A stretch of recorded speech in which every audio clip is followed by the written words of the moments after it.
Well, where you know, we all went to church or the mosque or whatever. You joke around, you play around as little kids, eat your candy, you're supposed to have candy. But when did it in you that you knew that he is who he says he is, and if you keep living, you'll know it? Well, You like that? well. I realized that I was put on a religious path from a youngster growing up, and the path that I was put on by my mother and my family, I saw no reason to change that path because I had found so much success on that path. So you know why I said that to you? Because we all drift, but as it says, you're going to come back to it. You're going to. But there's only one God. Well, no, not in that aspect. As far as you're made to go, I don't care if you stay out all night, Saturday night, you're going to church.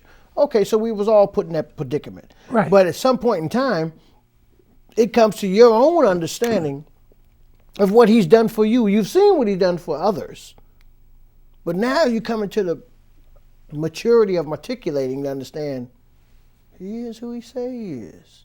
You better believe it. Oh, that's true. That's true. And however that message gets to you, if it works for you, you stay with that.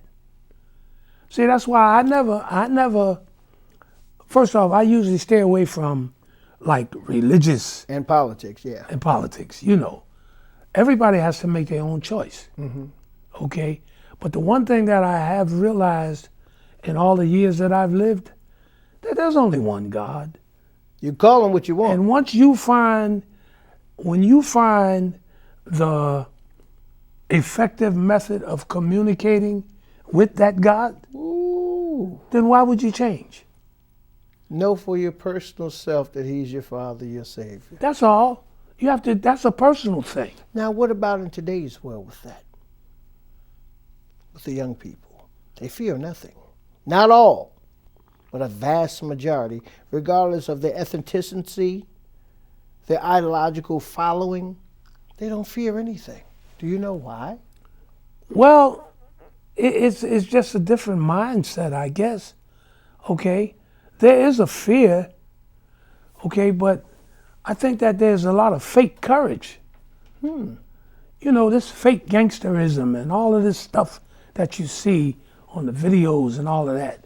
You know, a lot of these youngsters, they don't know what real gangsterism is, man. I remember you told me this here. It might click.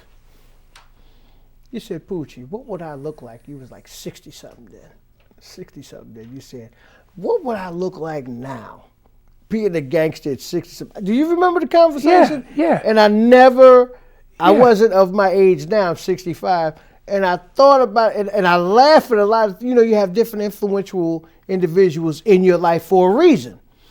And we didn't necessarily, one thing we did know growing up, there was no attention deficit because before you got that spanking, didn't we talk about this? Oh, you just don't understand. Well, we're going to get some understanding tonight. So when you told me that, it stuck and it hit me like a left hand. I'm like, what does it gain to be a gangster at 60 plus? Hey man, you gotta answer that. I look at some of these guys. You see what YouTube and what this telephone, these videos, everybody got their own TV network. And you know, somewhere in the lives of a lot of people for a lot of years, certain stages of life, they didn't reach that satisfactory level, and then they move to the next stage. So that's still lingering there. It's not concluded. Right. You know, that's Maslow's hierarchy of human needs. It has to be satisfied. As a man think who he is. Yes. And so now I look at a lot of guys that I've known all my life. That you know. I know them all my life. No, you know. We're going to leave it at that. You know. And you're like, well, where did this come from? Where's all of this gangsterism and this tough guyism coming from? When I knew this guy all our lives growing up, and quiet as one. He wouldn't come off the porch. You know? You know something? We're getting to a close, but as you all see, This is the commissioner. He's Larry Hazard, the commissioner.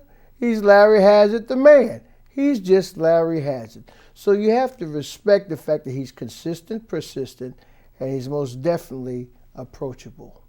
On that order, I would like to say to you, from the bottom of my heart, thank you so much for showing up to the show and taking time with me and listening, and I hope I made you proud.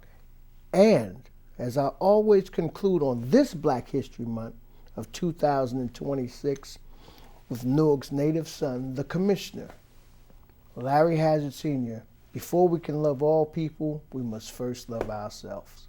Thank you.